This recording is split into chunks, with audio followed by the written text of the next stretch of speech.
Untuk kemajuan dan pengembangan video ini, mohon kiranya rekan-rekan Goeser dapat mensubscribe, like, and share. Terima kasih.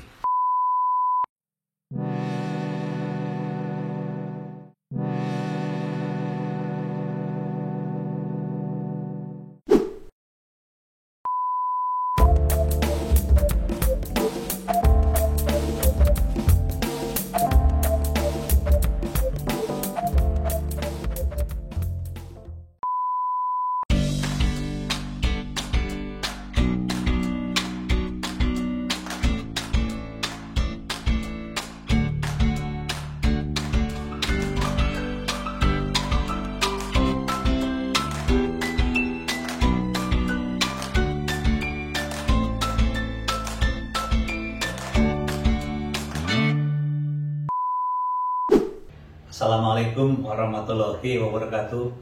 Apa kabar semuanya pengikut Dennis Bike? Pada pagi ini Dennis Bike senang sekali bertemu dengan teman-teman. Saya ada sesuatu yang menarik yang juga sering dipertanyakan ya, mengenai proses penggantiannya itu seperti apa. Nah, jadi pada waktu yang lalu itu crank sepeda itu ya, itu kebanyakan ya bottom bracketnya itu terbuat dari konstruksi yang kotak, teman-teman ya, seperti ini ya, seperti ini ya. Nah, konstruksi yang seperti ini tuh banyak ya yang digunakan ya, sehingga sampai sekarang masih bertahan ya. Di samping harganya murah ya, konstruksinya sederhana, tapi walaupun bagaimana juga konstruksi seperti ini tuh pada akhirnya ya, karena ada inovasi baru, bergeser ya, terkalahkan juga ya, yang bentuknya octaling ya, yang mirip ini juga. Dan kebanyakan sekarang langsung ya jumper ya ke yang bentuk hollow, teman-teman, seperti ini. Nah, seperti ini, oke, bentuk hollow ya. Nah, ini nih, jadi teman-teman banyak ya menginginkan penggantian nih. Di samping ya secara konstruksi juga memang lebih ringan ya lebih kaku ya, poros engkolnya akan lebih kaku ya, dan yang banyak keuntungan lainnya di samping jaminan lah ya, jaminan kerja yang lebih baik lah. Walaupun ya setelah diperhitungkan ya, setelah diuji dulu lebih luncur bottom bracket yang bentuknya kotak daripada yang hollow. Oke lah ya, itu kan menjadi debatable ya, oke lah. Nah, jadi ada yang menanyakan ya bagaimana ya penggantian ini ya, dan beberapa juga tetap bertahan ya dengan ini karena ada perbandingan keluncurannya lebih unggul yang bottom bracket yang dari bentuknya yang non hollow, yang kotak ataupun yang octaling, teman-teman. Oke, teman-teman ya, kembali lagi saya akan membantu lah ya untuk menjembatani teman-teman yang menginginkan perubahan ya dari bottom bracket kotak ke bottom bracket hollow, yang tentunya juga pastilah ada keuntungannya ya. Ya, setelah saya perhitungkan ya bentuk konstruksi ya yang hollow ya, dan seperti ini, oke ya, secara keseluruhan ya, andai kata kita bandingkan dengan sesama hollow juga ya, sesama bentuk yang ini, misalnya double ketemu double ya dengan konstruksi yang kotak ya, itu berarti teman-teman ya itu tidak jauh berbeda ya, yang hollow ya ini dengan yang kotak ya, dengan konstruksi yang sama, diameter yang sama, semua sama, nggak tahu jauh ya perbedaannya ya. Selisih dari perbedaan kedua crank ya yang setelah dilengkapi dengan bottom bracketnya ya, paling ada penurunan ya 5-10% lah kurang lebih ya. Ya, jadi keuntungan untuk perubahan dari bottom bracket kotak ya ke bottom bracket hollow itu ya serang ya, ada penurunan berat tentunya yang paling menguntungkan. Ya, oke. Jadi bagi teman-teman yang menginginkan perubahan dari bottom bracket kotak ya ke hollow ya, oke, kita sama-sama bahas ya. Jadi jangan hanya rekan-rekan atau teman ya mengganti begitu aja.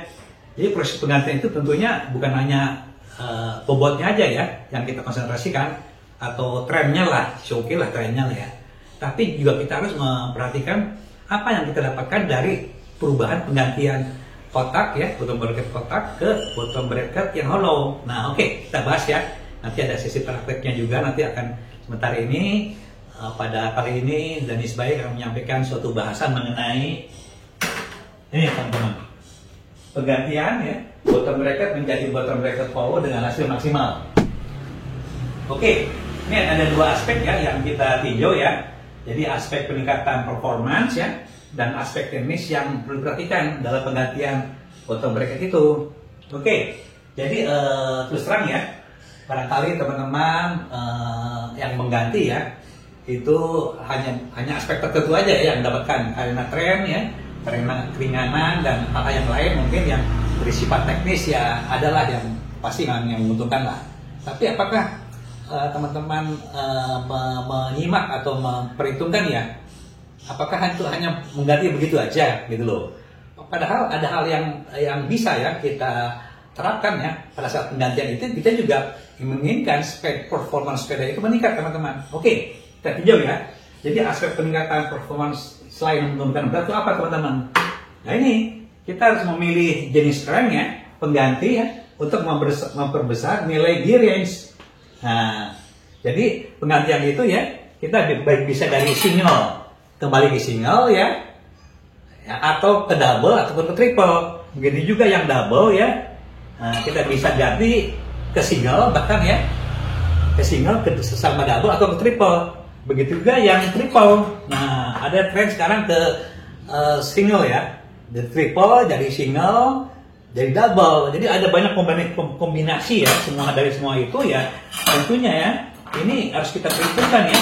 Jangan hanya mengganti begitu aja, ada tren tertentu dari kepada crank single ya, kita harus hitung dong. Apakah itu hanya keuntungan sistem aja ya, tunggal aja ya. Kita juga harus meningkatkan, memperhatikan gear range. Nah ini gear range teman-teman.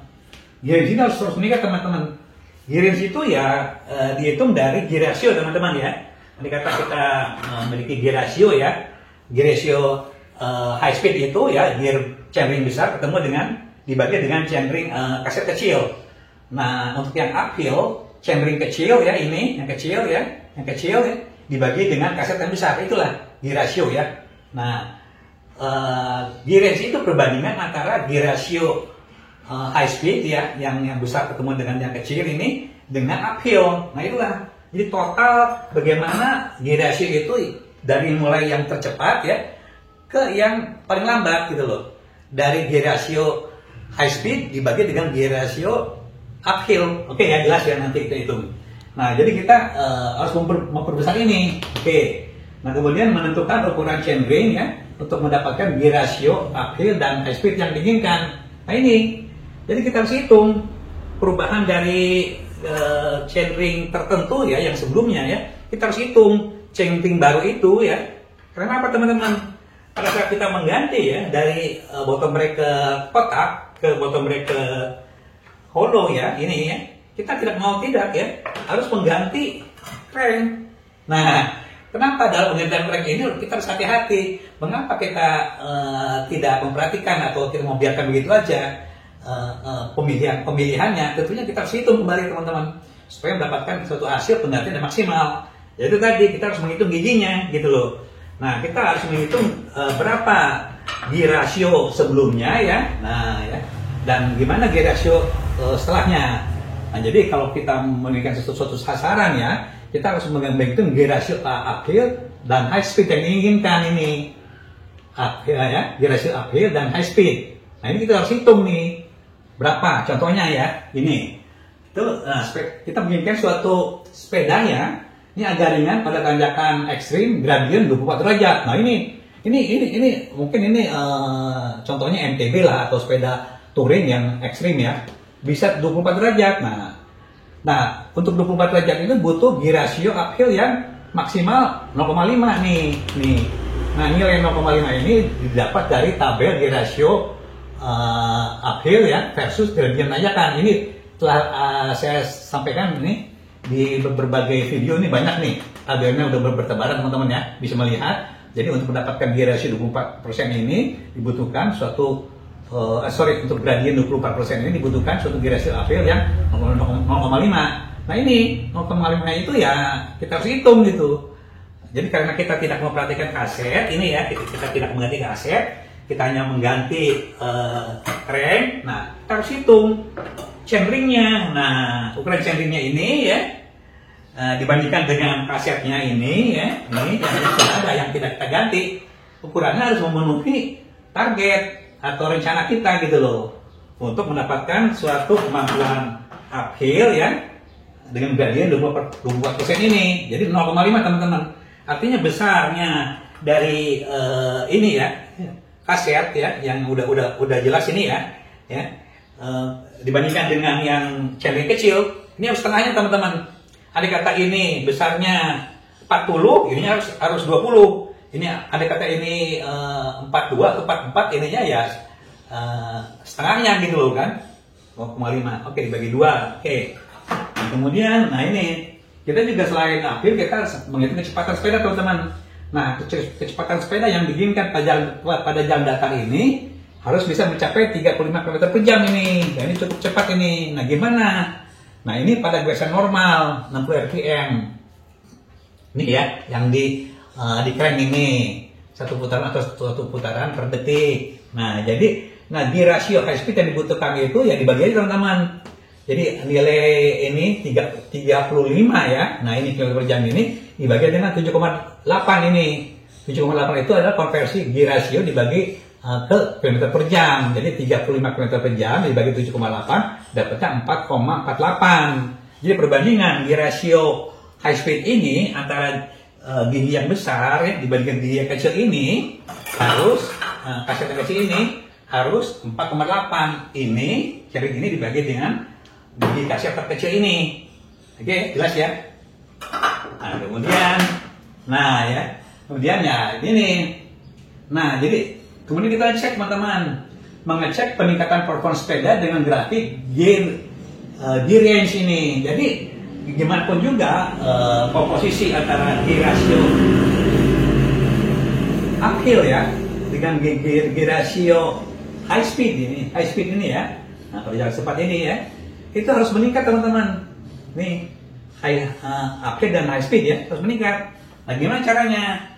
Nah kita harus plot teman-teman, kita gunakan grafik pembantu ya untuk grafik gear range ini. Nah gear range ini kita plot ya dengan skala-skala yang kita buat di sini ya. Di sini sumbu X-nya itu gear ratio high speed sini nilainya 1 sampai 4 sini.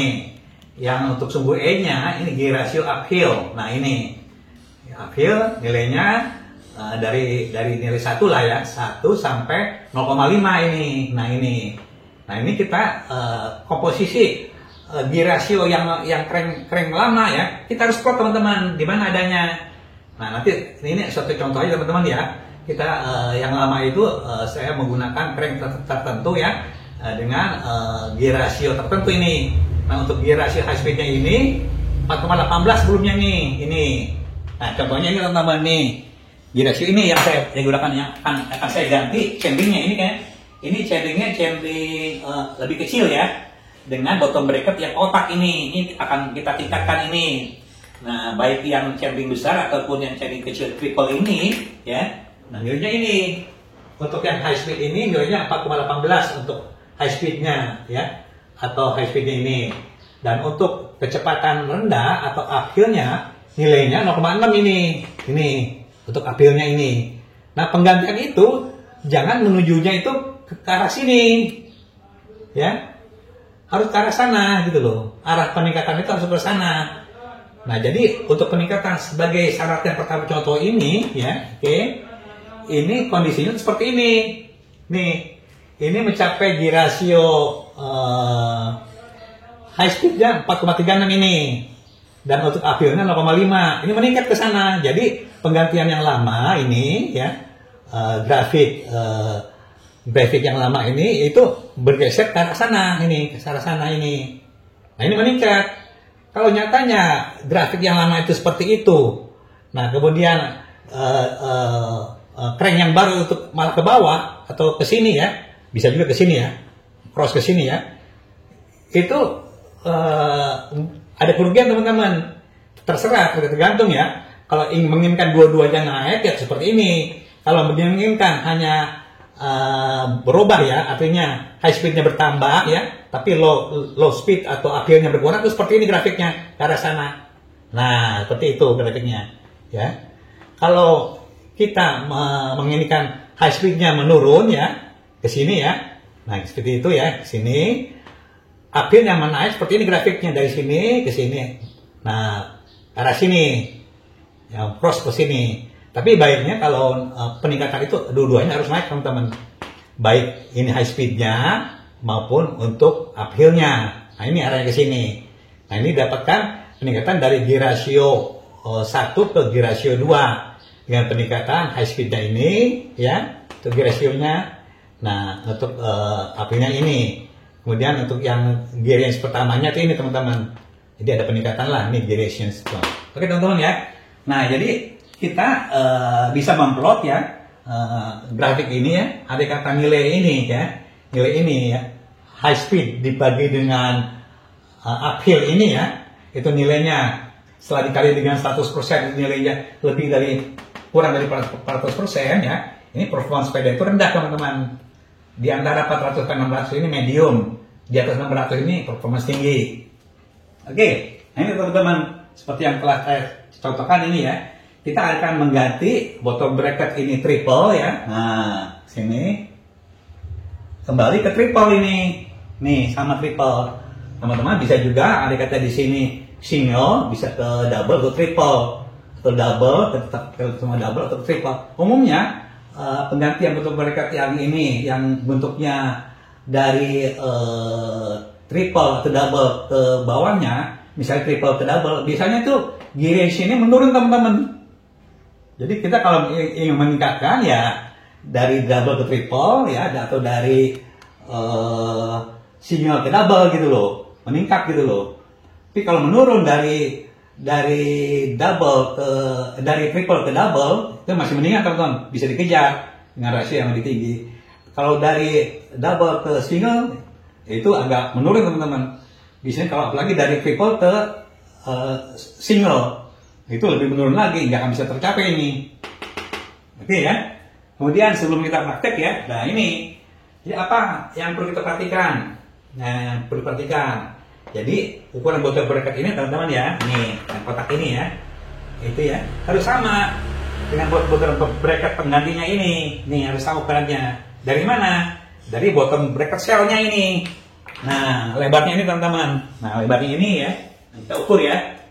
Ini biasanya, nah ini kita ukur. Ini biasanya ukurannya ini kurang lebih itu 68 teman-teman. Nah ini 68 teman-teman nih, sini nih. Nah ini 68 ya di sini. Nih, 68 ya sini. Nah ini harus seperti ini, sama dengan ini. Yang ini 68. Tapi umumnya sama teman-teman ya. Nah, untuk penggantian itu kita bisa ada toleransi ya, ukurannya itu antara 68 ya sampai 73 teman-teman nih. Nah biasanya bottom bracket shell ini ya, diameternya itu mengikuti dengan diameter standarisasi BSA. Ini ada British Small Arm ya, dengan ulir 1,37 kali 24. Ini ada thread ya, thread per inch ini. Oke, jadi ini syarat-syaratnya supaya cocok gitu loh ya. Nah kemudian kita juga harus perhatikan. Jadi mengenai posisi bottom bracket ya, ini akan jadi pergeseran ya. Nah, ini ya, yang kita akan letakkan ya. Ini mempengaruhi posisi dari kerai teman-teman. Nah inilah pengganjal-pengganjalnya gitu loh. Jadi ini harus diperhatikan. Ini bisa kita ganjal di sini, bisa kita ganjal 2 di sini ya. Tergantung apa? Tergantung nanti kita ngukur chain line. Jadi mempengaruhi geser ini ke arah sini ataupun ke arah sini, pergeseran dengan spacer ini. Oke, nanti ini akan kita edikan penyetaannya ini ada value-nya tersendiri nih. Silakan dilihat ya. Pada sesi ini saya tidak akan menerangkan ini ya. Tapi ini harus dengan syarat pemasangan ini ya, chain crank baru dengan bottom bracket hollow ini ya, harus memenuhi chain line ini. Oke. Kemudian dengan penyetelan ini tentunya kan ada perubahan teman-teman ini. Ya, kita mau tidak mau harus menyetel kembali FD. Kemudian menyetel kembali dengan rantai. Karena dengan penggantian ukuran ini biasanya tuh rantai juga pasti berubah ukurannya. Nah, kedua-duanya ini ada videonya teman-teman. Silakan aja. Jadi kita harus dalam hal ini aspek teknis yang harus diperhatikan yaitu butir 3, 4, dan 5. Oke. Jelas teman-teman ya. Oke, jadi kita akan mengganti teman-teman ya chainring yang ini ya, sepeda jengki ini ya, yang ukurannya lebih kecil jadi lebih besar, dan chainring yang lebih besar ini jadi lebih kecil dengan dari kotak ya menjadi hollow. Oke, nanti langsung kita masuk prakteknya.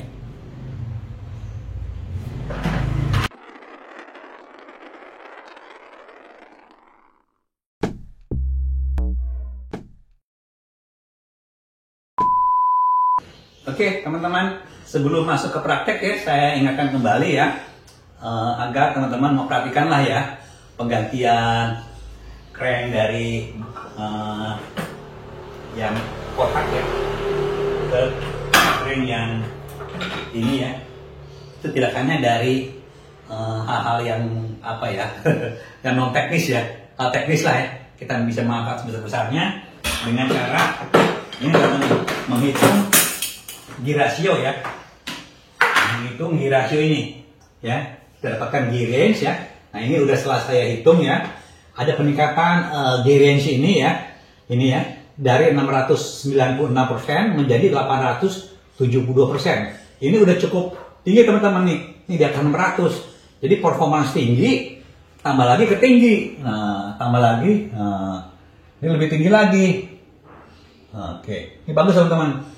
Nah, dengan bantuan grafik gear sini, ya tanpa itu ya, bukannya kita merugi ya, sepeda kita performance-nya nggak akan lebih tinggi, ya, rugi kita rugi. Oke, kita langsung aja ke praktek ya teman-teman ya. Ini barangnya ya, nah, udah sepedanya saya pertengahkan ya, posisinya yang udah sini. Oke ya, ini ada nah ini kita pelatihan sederhana ya ini ya. Nah, biasanya kita gunakan pelatihan untuk membongkar bracket ini. Oke, ini kita buka dulu teman-teman ya. Kita buka pedal ya. Ini putar ke belakang teman-teman ya. Agak keras. Nah, udah. Buka ke belakang arahnya ya. Ini.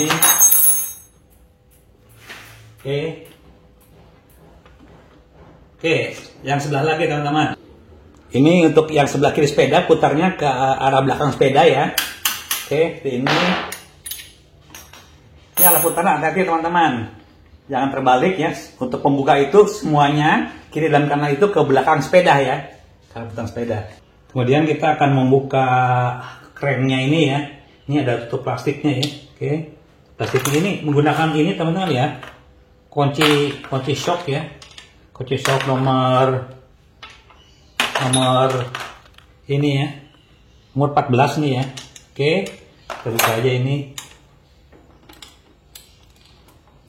arah kiri teman-teman ya, putarnya ya. Oke, kita buka ya.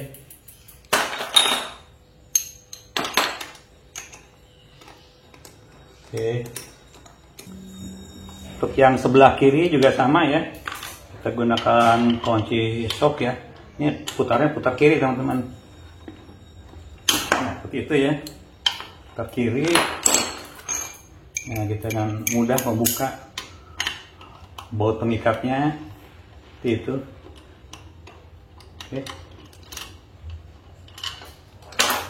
Oke. Kemudian untuk membuka crank ini ya, kita gunakan tracker ya.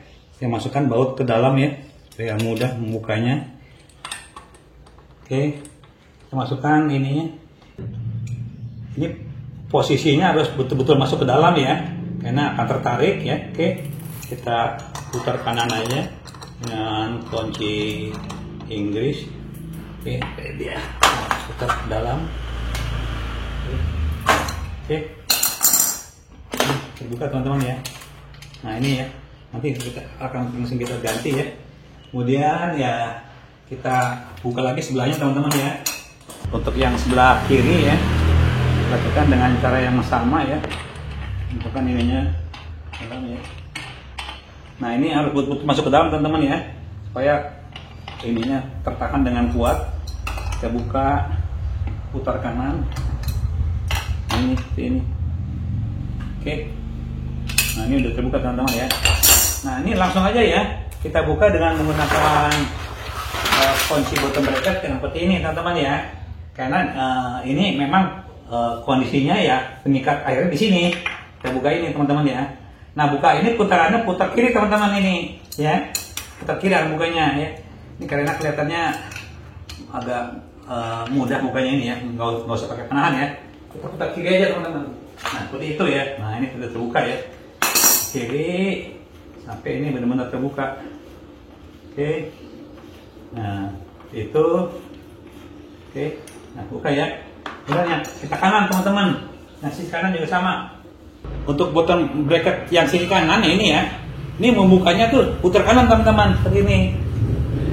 Nah ya, ini jadi terbalik ya ini ya. Ini membukanya putar kanan, yang kiri bukanya putar kiri. Tuh teman-teman. Oke teman-teman ya, ini udah terbuka ya. Nah ini kondisinya ya. Nah ini akan kita pasang dengan bottom bracket yang hollow teman-teman ini. Ini bukan ini nih. Oke. Yang ini anggap aja ini ya. Ini bottom bracket yang baru kita beli ya, kemudian nah, pemasangan posisi bottom bracket ini ya. Ini bisa bergeser ke arah kanan ya, atau ke arah keluar dan ke arah dalam seperti ini. Nah, ini harus diukur ininya. Ini apakah ini spacernya butuh spacernya di sini atau spacer di sini, atau barangkali dua-duanya di sini. Itu harus diukur dengan cara pengukuran chain line ya, chain line rantai. Itu ada video tersendiri. Oke, anggaplah ini kita bagi rata ya teman-teman ya. Bagi rata ini akan kita pasang posisi ini ya. Nah ini ya, ini merata teman-teman. Ini ada tulisannya ini. Nah ini sisi left nih ya, left seperti ini ya. Nah ini right. Nah ini right, ini kanan teman-teman. Nih kanan ini, jadi bisa kita pasang di sini ya. Sebelumnya ini kita bersihkan dulu ya. Kemudian kita beri grease ya. Oke, grease ya. Itu. Oke. Nah ini ya. Nah ini sisinya sisi ini left kiri ya. Ini kanan teman-teman. Ini. Oke. Itu ya. Oke, ini tube-nya ya. Tube penghubungnya ini juga jangan keliru teman-teman. Ini ada tulisannya, ini right ya, isi right. Ini right juga nih sama nih. Jadi kita masukkan ke sini. Oke. Nah seperti itu. Jadi ini kita pasang terlebih dahulu. Ini, yang pemasangan ini kita putar-putar kiri teman-teman ini. Nah ini mengikat teman-teman ya, mengikat itu. Nah oke, ini langsung aja kita kencangkan dengan kunci khusus teman-teman ya. Kuncinya itu kunci, nah ini pengencangan ini menggunakan kunci pengikat bottom bracket hollow ya, seperti ini ya, standar ya. Oke, ini kita kencangkan ya. Oke, nah ya, oke, kencangkan ini ya, kencang dah. Oke, nah ini teman-teman ya, seperti ini ya. Nah, kemudian kita pasang yang sebelahnya teman-teman ya. Untuk yang sama pasang oke, ini ya. Nah ini teman-teman, ini yang sisi kiri ya. Oke, kita beli grease ya. Oke, ini. Oke, nah ini putar kanan teman-teman ini. Nah ini. Oke, ini kita kencangkan juga dengan cara yang sama menggunakan mesin ini teman-teman. Oke, ini ya. Oke, ini. Nah, oke. Ini. Oke, teman-teman ya, kembali saya ingatkan ya, dalam pemasangan ini ya, bottom bracket ini, kita harus melakukan setting chain line ya. Artinya spacer ini ya, bisa berada sebelah teman-teman ya. Sebelah sini 2 atau mungkin sebelah sini 2 atau sebelah sini 2 gitu loh. Atau barangkali pemasangan ini ya cuman 1 barangkali ya itunya. Tergantung keadaannya gitu loh ya. Nah, silakan aja nanti di setel berdasarkan video yang udah ada gitu loh. Oke, dari jenis baik. Oke, sekarang kita akan laksanakan pemasangan kerannya teman-teman ya. Ini kita lumasi dulu ya dengan grease ya seperti ini. Nanti kita pemasangan dilakukan dari sebelah kanan teman-teman. Ini. Oke. Nah, oke, ini ya. Nah, ini kita beli grease juga. Nah, kemudian ya, tadi ini merupakan suatu chainring yang lama ya. Kita gantilah dengan ini anggaplah ini crank baru ya dengan ukuran chainring ya yang kita udah tentukan berdasarkan perhitungan yang telah saya sampaikan di teori tadi. Oke, ini rantainya kita masukkan ke dalam ya. Nah, ini kita langsung tekannya teman-teman. Nah, sebelumnya di sini juga biasanya kalau di sini udah ada grease yang baru teman-teman ya. Sini ya kita gunakan grease-nya aja, masukkan ke sini supaya ini jangan terlalu banyak teman-teman. Nanti kalau terlalu banyak ini akan menempel debu di sini ya. Sini akan menempel debu, ini sekedarnya aja. Kita beli grease ya. Supaya itu ada pelumasan lah. Oke. Ini kita masukkan aja teman-teman dalam sini. Oke. Nah, seperti itu. Oke. Nah, seperti inilah teman-teman kondisinya. Nah ini ya. Ini karena ini lebih besar ya, nanti kita akan kendorkan posisi teman-teman. Nah, ini harus kita kendorkan posisinya supaya dia dapat masuk ke dalam ya. Yang bagus. Seperti ini teman-teman. Oke. Nanti penyetelan ini kita perlukan kembali ya. Kita kendorkan ya ini. Nah, ini nanti perlu kita setel kembali. Nah, penyetelan ini tidak saya sampaikan di video ini ya, karena memang udah ada videonya khusus untuk ini. Nah, ini kita buka aja. Nah, ini nanti akan terlihat kondisi ini naik ke atas teman-teman ya. Dia harus lebih naik ke atas ya. Sehingga ini kita setting dalam posisi chainring yang baru ini. Oke. Ini kan agak posisi naik ke atas nih. Oke. Nah, kita pasang ya untuk lengan cranknya ya. Nah, seperti ini teman-teman. Crank seperti ini ya. Oke. Kita buka aja. Oke. Seperti ini. Nah, ini kita pasang di sini. Oke. Nah, kita pasang di sini ya. Harus berlawanan teman-teman ya. Berlawanan dibandingkan dengan yang sebelah sana. Nih, oke teman-teman. Udah masuk teman-teman ya. Pas ya, masuk ya dalam ya. Nah, ini kita ikat kembali ya. Ini ya. Dengan posisi itu yang agak ini di luar, di dalamnya di luar. Buat ini teman-teman. Oke. Nah, ini kita ikat ya. Ini. Oke. Nah, ini ikat. Ini sebelum kita ini jangan dikencangkan dulu teman-teman ya. Ini jangan dikencangkan dulu sebelum kita mengikat posisi pengencangan porosnya atau asnya. Nah, pengencangan, nah ini jangan, ini sekedarnya aja dulu. Nah, pengencangan ini kita lakukan dengan ini teman-teman. Alatnya ini ya, ini ya.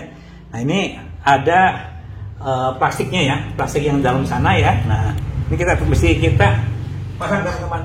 Ini plastiknya, plastik pengikat ini ya. Oke, kita masukkan ke sini. Nah, ini pasang sana ke dalam.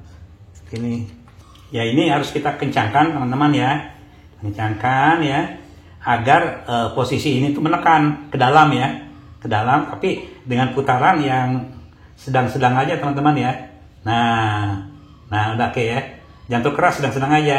Nah, kita tes ya. Nah, ini kuat bergerak ya. Dan ini longgar teman-teman tuh. Longgar ya.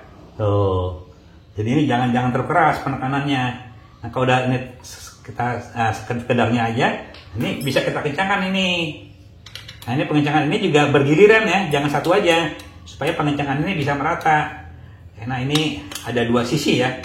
Sisi yang luar dan sisi yang dalam. Ini bergantian pengencangannya ya.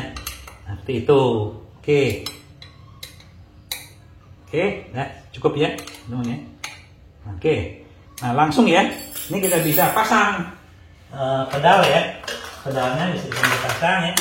Kita perhatikan mana yang kiri, mana yang kanan ya. Oke, ini pedalnya ini putar kanan teman-teman. Ini, seperti ini.